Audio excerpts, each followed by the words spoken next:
Que centelha fez brilhar o momento da criação? O mistério acendeu a mais ousada e controversa questão de todos os tempos. Os humanos gostariam de saber as suas origens. Nós gostaríamos de saber como a vida surgiu na Terra. E agora, a ciência acredita que tem as respostas. Até construiu a maior máquina da Terra para recriar o início dos tempos. Faça um passeio numa nave virtual de volta ao Big Bang.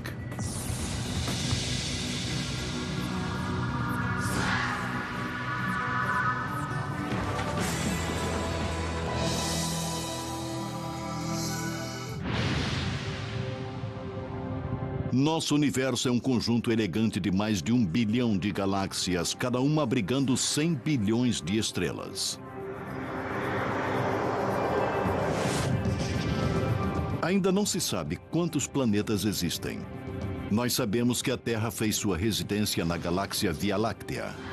Nosso planeta azul orbita o Sol como uma pedra de safira, o único corpo celestial conhecido até agora a ter vida.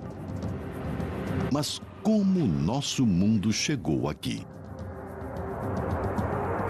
É elementar que queremos saber o que foi que criou o universo e como ele se desenvolveu por mais de 14 bilhões de anos de existência. Pela primeira vez na história, os cientistas têm respostas para algumas dessas perguntas. No sentido de que o universo é tudo que conhecemos, tudo que vemos, e o que o Big Bang faz é nos dizer como chegamos aqui.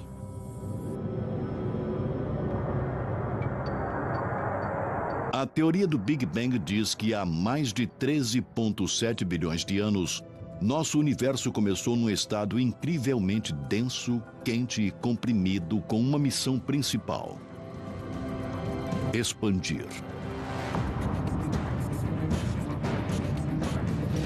Houve uma explosão cósmica que criou as estrelas, os céus, as galáxias à nossa volta. Então, para onde olhamos, vemos restos dessa explosão cósmica que pôs em movimento o universo. O Big Bang é agora uma teoria da física bem aceita para explicar o que aconteceu depois que o nosso universo nasceu. É confirmada por dados científicos sonoros e observações. Uma teoria não é somente uma ideia antiga com que você sonha no meio da noite. Somente após passar por vários testes, ela é elevada à posição de teoria. Se você olhar a teoria do Big Bang, nós não temos um ponto de dados. Temos centenas de pontos de dados que se encaixam exatamente na teoria do Big Bang.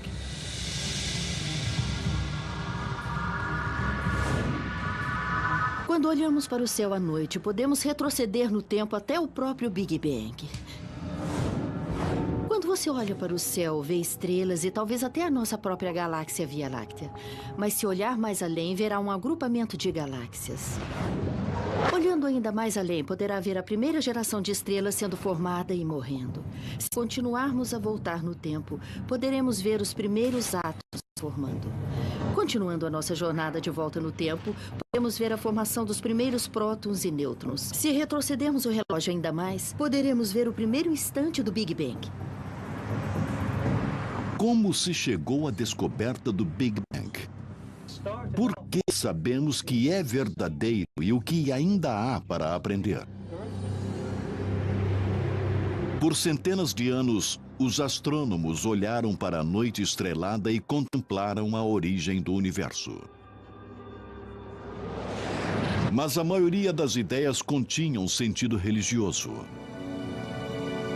No século XX, a ciência finalmente começou a juntar as peças deste quebra-cabeças antigo. Em 1915, Albert Einstein, talvez o cientista mais influente do nosso tempo, ficou fascinado com o nosso universo. Para ele não houve início nem fim. Einstein acreditava que o universo era infinito e eterno, mas as crenças pessoais de Einstein contradiziam suas equações que indicavam que o universo teve um começo. A teoria geral da relatividade de Einstein prevê que a gravidade é tecida na estrutura de espaço e tempo, ou espaço-tempo. Ao introduzir massa na gravidade do universo estática, consequentemente toda a matéria no universo se juntará. Em outras palavras, as galáxias cairiam umas sobre as outras. Por outro lado, o universo pode estar se expandindo se nascesse em estado de expansão. Einstein achava que o universo era estático e tal hipótese o satisfazia esteticamente. Então ele introduziu um fator de correção matemático nessas equações que não as tornavam erradas, mas davam uma solução muito especial. Uma solução muito improvável. Um universo estático. Einstein chamou esse fator de correção de constante cosmológica. Os físicos propunham que havia um efeito repulsivo de antigravidade para manter um universo estático. Essa variável cósmica satisfez a comunidade científica que, na época, tinha uma visão estreita do nosso mundo. Se você perguntasse para um astrônomo naquela época, o que é o universo para você? Ele diria, é fácil. É apenas a galáxia Via Láctea, é tudo o que existe. Ele não se move, é simplesmente uniforme e estático. O modelo ideal de Einstein de um universo estático logo foi derrubado. Nos anos 20, no Observatório de Monte Wilson, na Califórnia, o astrônomo Edwin Hubble surgiu com o maior telescópio refletor de seu tempo. Ele permitiu olhar mais distante no espaço do que nunca antes. O Hubble foi assombroso para a descoberta que havia milhares de galáxias, além da nossa Via Láctea.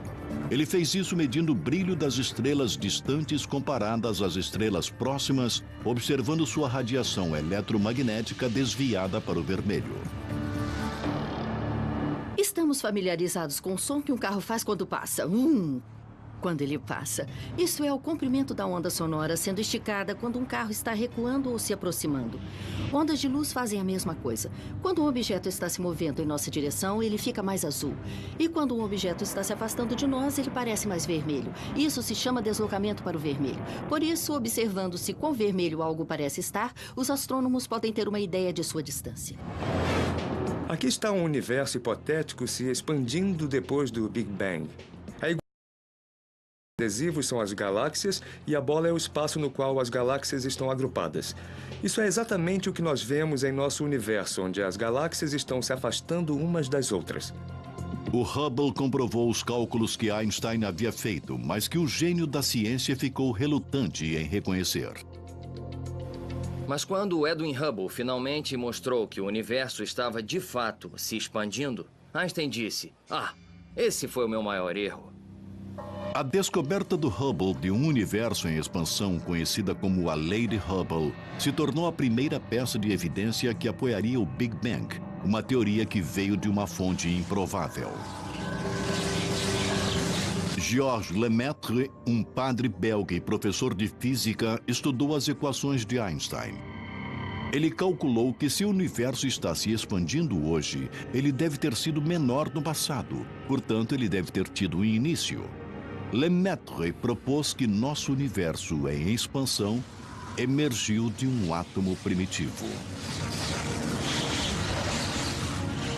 Ele entendeu as implicações da ideia de Einstein, que se o universo estava se expandindo, então talvez tivesse uma origem em algum tipo de átomo cósmico primordial ou algum tipo de ovo cósmico que, chocado, deu à luz ao universo.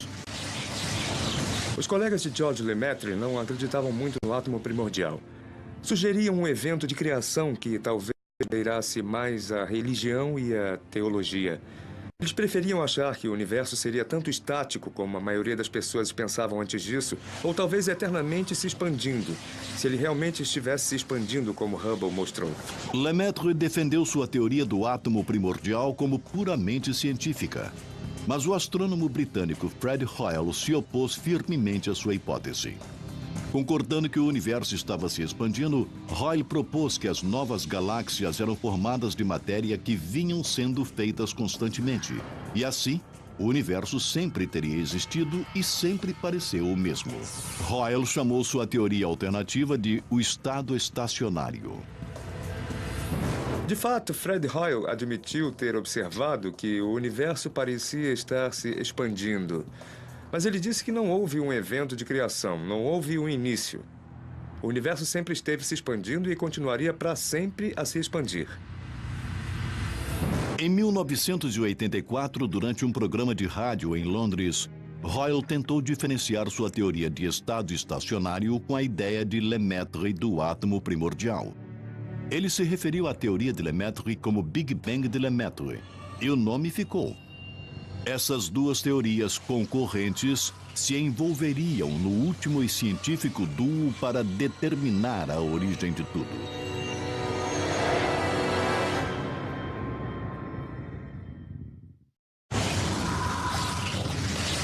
Em meados do século XX, a origem de nosso universo ainda era uma grande incógnita. Duas teorias opostas estavam no meio dessa batalha científica: o estado estacionário de Fred Hoyle e a ideia do Big Bang de Georges Lemaitre. Para que as duas teorias fossem provadas, cada uma deveria explicar a origem dos elementos do universo e de que matéria tudo era feito. Havia elementos leves, como o hidrogênio primário e hélio, e elementos pesados, como nitrogênio, carbono, oxigênio e ferro.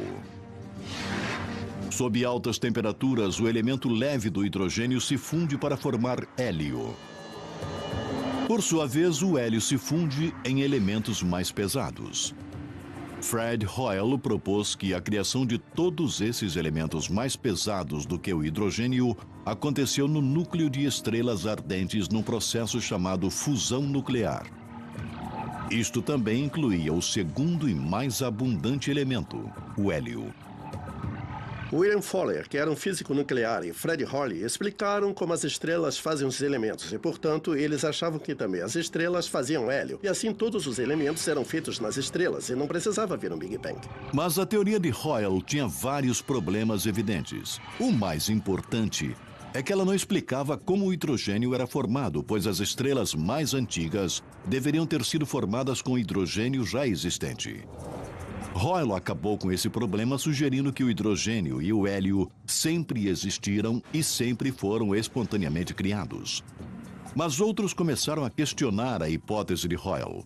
Nos anos 40, o físico russo Georg Gamow também estudou a origem dos elementos químicos. Usando a teoria do Big Bang, ele previu as proporções relativas do hidrogênio e do hélio no universo e descobriu que deveria conter muito hélio, que só pode ser criado pela fusão de dois átomos de hidrogênio. Gamow descobriu que o hidrogênio cria quase 75% dos elementos em nosso universo e o hélio só 25%. Ele concluiu que as estrelas sozinhas poderiam gerar tanto hélio. Mas se o universo começou com um Big Bang quente e denso, as temperaturas eram altas o suficiente em toda parte para fundir o hidrogênio em hélio. Se olhar para o que é chamado de nuvens de gás primordial, elas têm o que é provavelmente a proporção original de hidrogênio e hélio, e que é aproximadamente 3/4 a 1/4 de hidrogênio para hélio, o que a teoria do Big Bang prevê. A origem dos elementos pesados da fusão de elementos mais leves ficaram conhecidas como nucleossíntese. É a segunda linha de evidências que apoia a teoria do Big Bang. Mas Georg Gamow deu um passo além.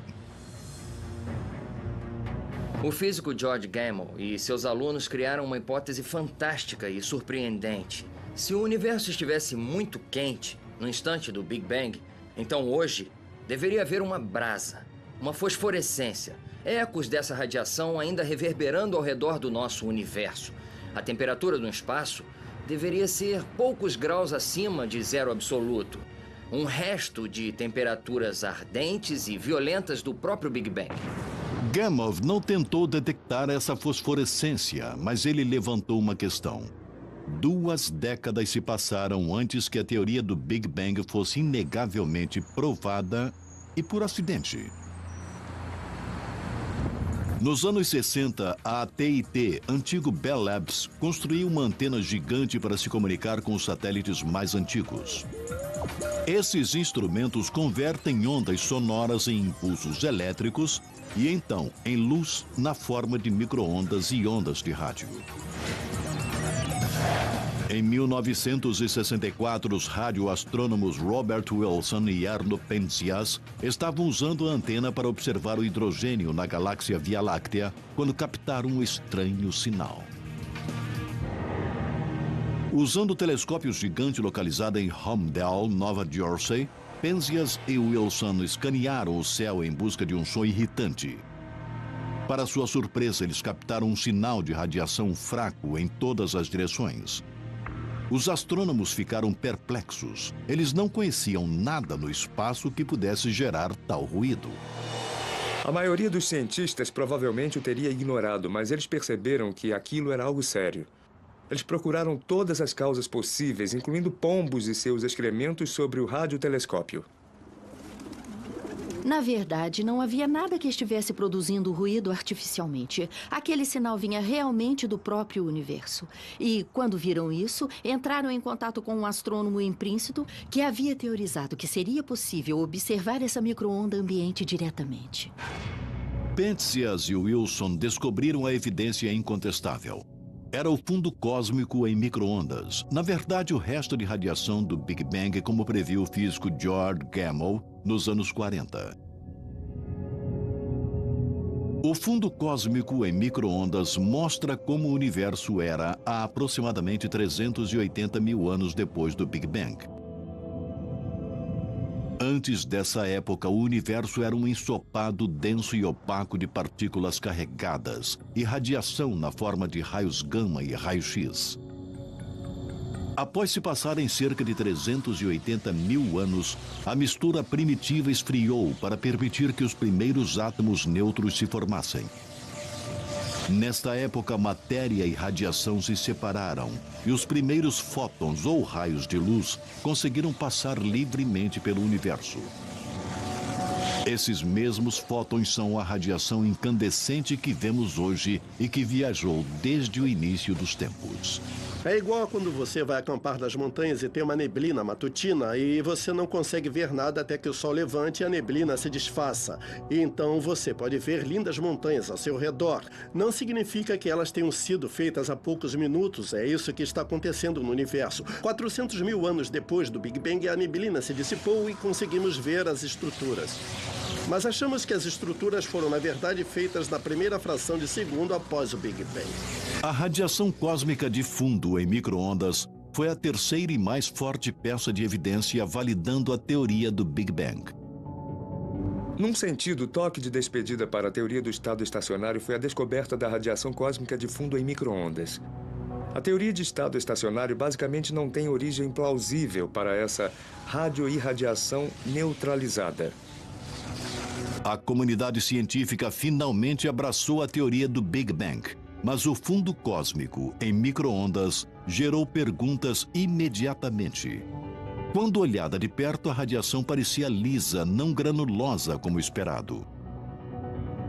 Era um problema, pois olhamos para o universo hoje e vemos que é claramente uniforme. Há galáxias em alguns lugares e não há em outros. Então se tornou um problema para os cosmólogos explicar como essa estrutura poderia ter evoluído desse estado inicial muito liso. Durante as 3 décadas seguintes, os cientistas tentaram descobrir variações ou flutuações mínimas de temperatura que deixariam uma marca no fundo cósmico em micro-ondas. Mas essas variações eram difíceis de se ver com instrumentos baseados em terra. A ciência precisaria conquistar o espaço para buscar respostas.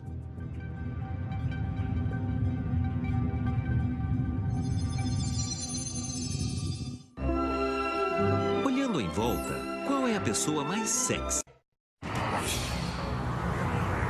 Durante décadas de sua descoberta, os cientistas tentaram descobrir por que radiação cósmica de fundo em micro-ondas, a fosforescência do Big Bang, não criava uma imagem verdadeira de como nosso universo realmente era. Ele parecia ser perfeitamente liso. Então, como poderíamos ter estrelas e galáxias com um início tão uniforme? Em 2001, a NASA finalmente criou a Wilkinson Microwave Anisotropy Probe, ou WMAP.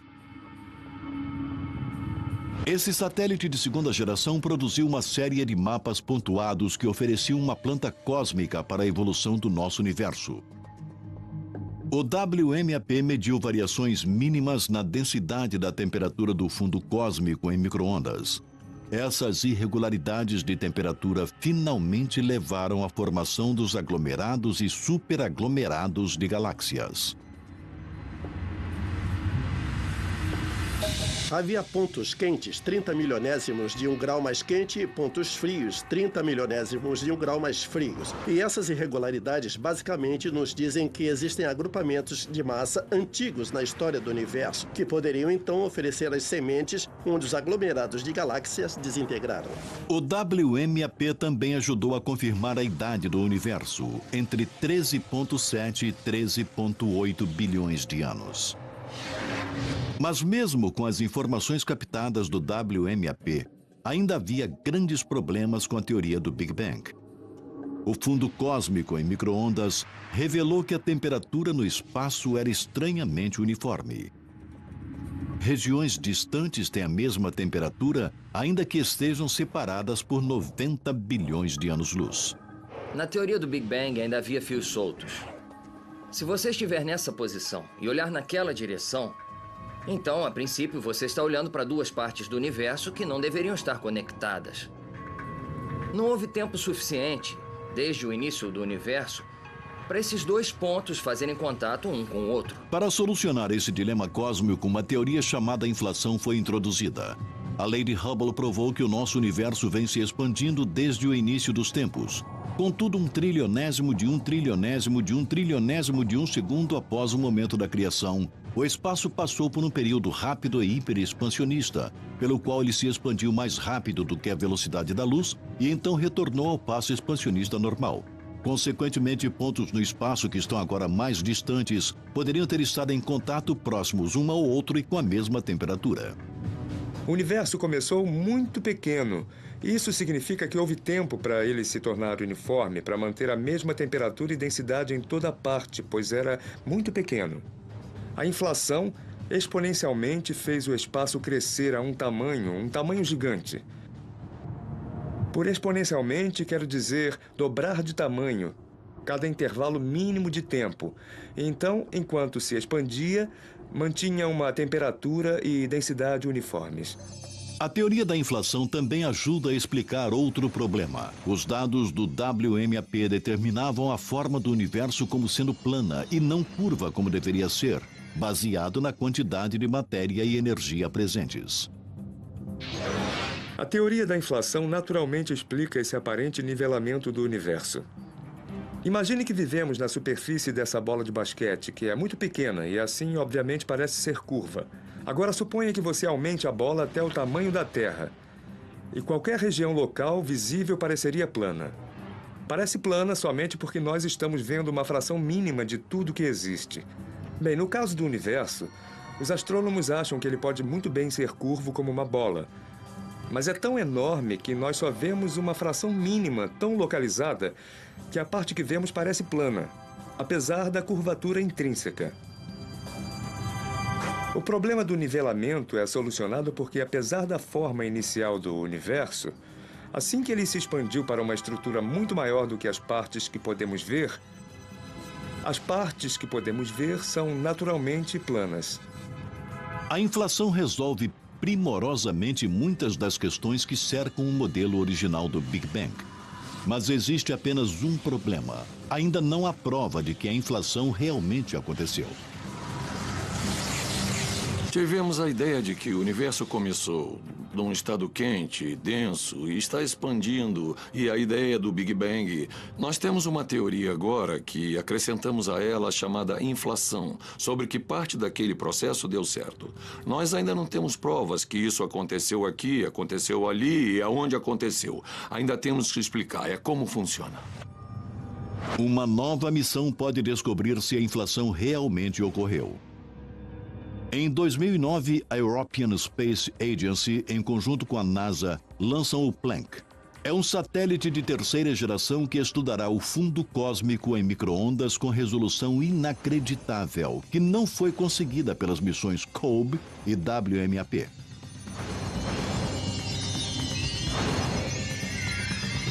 Se você vai a um parque de diversões e se olha num daqueles espelhos engraçados, a imagem que você vê de si mesmo está distorcida. Mas já que você sabe como deverá aparecer, você pode deduzir que aquele espelho estava distorcido.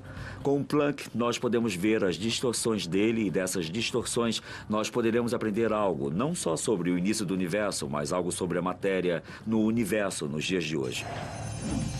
Os cientistas estão tentando provar que a inflação existiu, encontrando algo que tenha ficado para trás.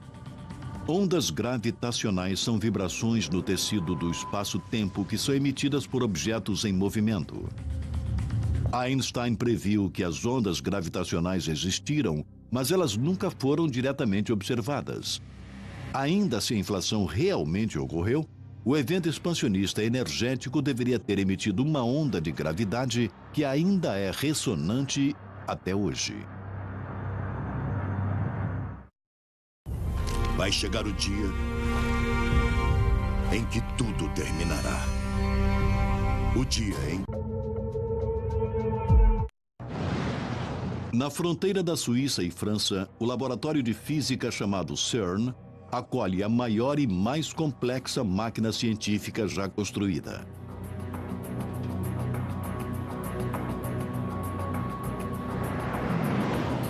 Instalada a 91 metros no subsolo e do tamanho de 5 jatos jumbo, o Large Hadron Collider, ou LHC, foi projetado para recriar as condições que existiram a 1.000.000 de segundo após o Big Bang, para dar respostas sobre por que e como ele aconteceu.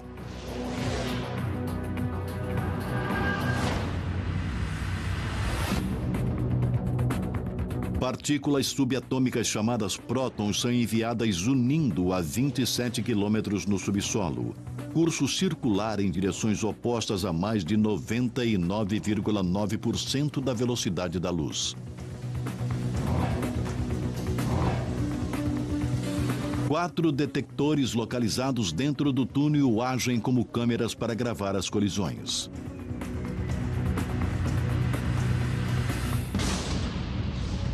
Quando os prótons se chocam, sua massa e velocidade combinadas irão com sorte formar novas partículas, que podem ter estado presentes a nanosegundos após o Big Bang e se dissolveram. Essas partículas poderiam esclarecer a origem das partículas fundamentais da natureza.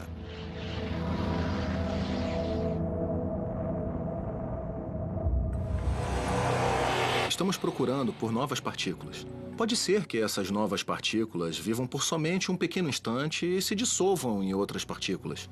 E nós observamos aquelas partículas dissolvidas e as rastreamos.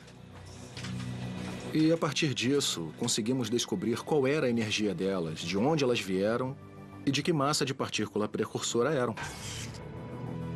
Como chefe do projeto no CERN, o físico Michael Tutz está esperançoso que as experiências produzirão bóson de Higgs, conhecido como a partícula de Deus. Acredita-se há muito tempo que a partícula Higgs pode ter estado presente um instante após o Big Bang e pode ter dado massa para toda a matéria normal no universo. Uma das principais razões para a construção do LHC foi descobrir essa partícula Higgs, que, de certa forma, é uma espécie de santo graal da física das partículas, porque é a última peça restante do quebra-cabeças do qual não temos uma evidência experimental. O Large Hadron Collider também pode esclarecer a teoria do tudo. Ela propõe que abaixo de energias e temperaturas extremamente altas, as 4 forças da natureza: gravidade, força eletromagnética, as forças nucleares forte e fraca poderiam ter sido uma vez unificadas nos primeiros momentos após o nascimento do universo. Então, quando a gravidade dividiu essa força mestre, começou o rápido período expansionista da inflação, que pode ser visto como sendo o Bang do Big Bang. Se nos primeiros estágios do universo, quando as energias eram muito altas, pode ser que todas as forças parecessem ter a mesma resistência. pois sugere que talvez todas as forças que vemos agora sejam manifestações de alguma força antiga, primordial que existiu. Alguma força mais antiga existiu para criar o Big Bang? E se fosse, de onde veio?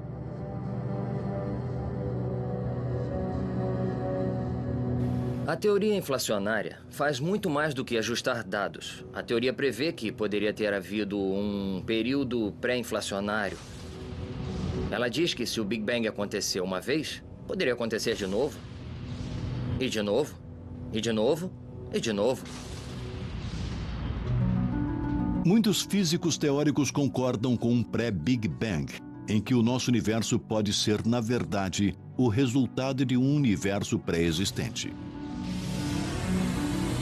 Uma ideia do que aconteceu antes do Big Bang é que realmente houve outro universo e nós éramos uma flutuação quântica desse universo pré-existente. Isso pode acontecer muitas vezes. Se o universo nasceu uma vez, pode acontecer outra vez, criando-se multiversos de universos. Talvez eles aconteçam o tempo todo. Com universos se lançando em outros universos, criando universos maiores, ou universos se dividindo em dois universos bebês. Os modelos de pré-Big Bang realmente não têm dados experimentais para apoiá-los.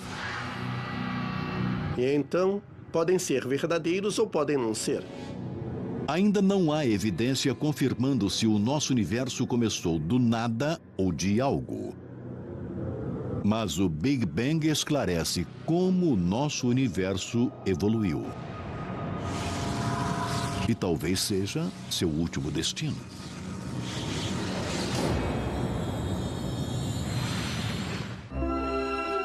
Olhando em volta, qual é a pessoa mais sexy?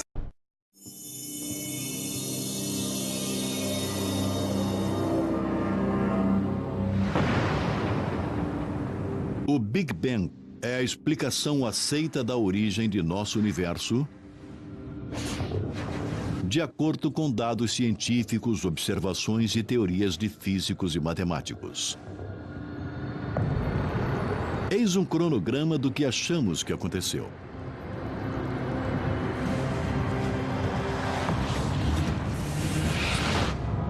O universo começou num estado quente e denso e mínimo. E começou a se expandir. Se a teoria do tudo for provada, as 4 forças da natureza, gravidade, eletromagnetismo, forças nucleares forte e fraca, são unificadas numa força fundamental num trilionésimo de um trilionésimo de um trilionésimo de um segundo. Enquanto o universo continua a se expandir e a gravidade fria se separa das outras 3 forças. Ao mesmo tempo, o universo se expande de porções mínimas do diâmetro de um próton para mais de 1 bilhão de anos-luz em uma fração de segundo. Esse processo de hiperexpansão chamado inflação dispôs as sementes de estrutura por todo o universo e mantém sua temperatura quase uniforme.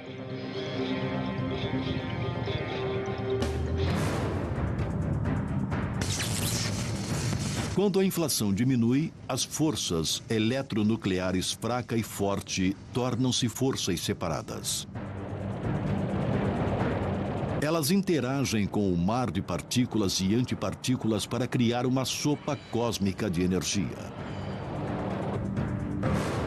100 segundos após o Big Bang, as temperaturas caíram para 1 bilhão de graus. Prótons e nêutrons se fundem pela força nuclear forte para criar o núcleo de hidrogênio pesado. Levados pela temperatura intensa e pressão, a fusão nuclear converte o núcleo do hidrogênio pesado em hélio. Após alguns minutos, cerca de 1/4 do hidrogênio é convertido em hélio que, por sua vez, produzirá elementos mais pesados. Por centenas de milhares de anos, a matéria e a radiação são unificadas em nebulosa.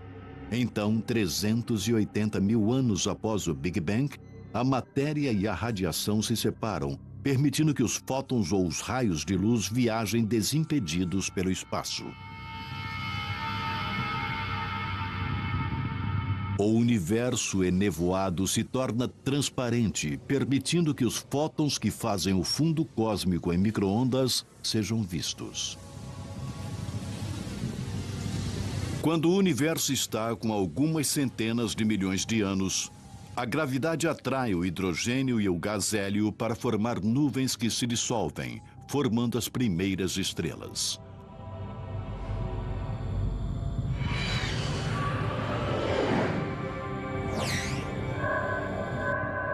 Quando o universo está com cerca de 500 bilhão de anos, grupos de estrelas e gás formam as primeiras galáxias.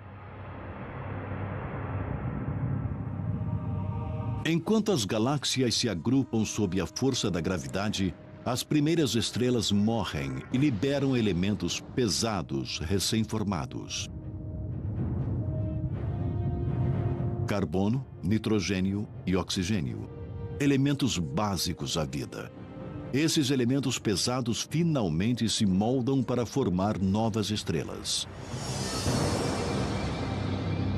Mais de 9 bilhões de anos após o Big Bang, o nosso Sol se forma dentro de uma nuvem de gás na galáxia Via Láctea. Restos de gás de partículas de poeira circundam o Sol e se unem para formar os planetas no nosso sistema solar, incluindo a Terra. Tudo que vemos em nosso planeta emergiu da poeira estelar, que se originou há mais de 13,7 bilhões de anos atrás numa súbita centelha de energia. Você poderia considerar o nosso Sol o neto da primeira geração de estrelas que foram formadas logo após o Big Bang. Mas o que o modelo Big Bang prenuncia sobre o futuro de nosso universo? Uma teoria é que, como o nosso universo continua a se expandir, a matéria ficará cada vez mais fina. As galáxias consumirão seus suprimentos de gás para formar novas estrelas e as estrelas antigas explodirão. O universo se tornará escuro e insuportavelmente frio. Num certo ponto distante no futuro, o universo ficará tão frio que nem mesmo a própria vida conseguirá viver num universo congelado. O modelo Big Bang é um dos triunfos científicos dos últimos 100 anos.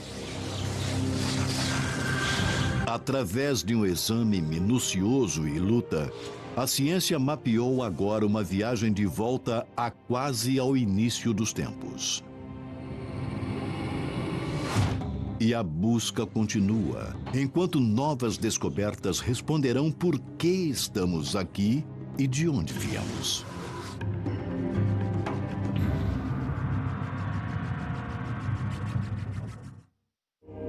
Versão brasileira Audiocorp.